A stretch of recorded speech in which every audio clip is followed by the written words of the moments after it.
Avui us donem 4 instruccions per anar a buscar bolets. Per ser un autèntic boletaire s'ha de portar un pal a la boca. Merda, per anar bé més petit que aquest. Comencem. Hi ha moltes tècniques per anar a buscar bolets. Una de les més conegudes és utilitzar un pal en forma de tiratxines, igual que el que es fa servir per anar a buscar aigua. És molt efectiu si no portes una merda de gos com aquest. Tira! Aquí teniu el primer rovelló d'avui. Distingir un rovelló de la resta de bolets és molt fàcil. Primer, és rodó com el perímetre de Rosa d'Espanya. Segon, si el posem del revés, el bolet té tendència a anar amunt, com si Belén Esteban l'hagués aspirat pel nas. Tercer, fa una olor com de resclosit, de tancat, d'alguna cosa que fa temps que no s'obre. La mateixa olor que el calaix de la roba interior de la infanta Helena, més o menys. Quart, el forat superior va de gran a petit, com la tendència sexual de Sánchez Dragó.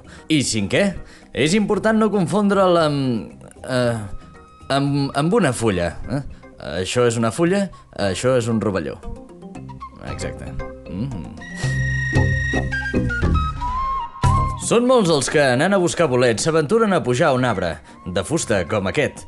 Nosaltres us ensenyarem a pujar-hi, és molt fàcil. Bé, si ets duquessa d'Alba, costa una mica més. En primer lloc, posem un peu a la primera branca i ens impulsem amunt. Si no sou capaços de seguir les iaies que fan aquagym al gimnàs, no cal que intenteu pujar a l'arbre.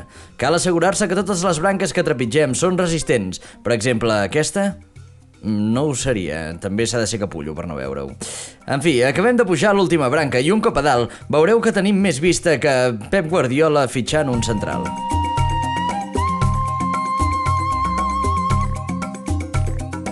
Després d'una jornada intensiva, no hi ha res millor que fer com les iaies a la platja. Mans a la cintura i mirar a l'horitzó. En fi, me'n torno cap a casa perquè no sé si us hi heu fixat, però no m'he recordat d'agafar cap cistell.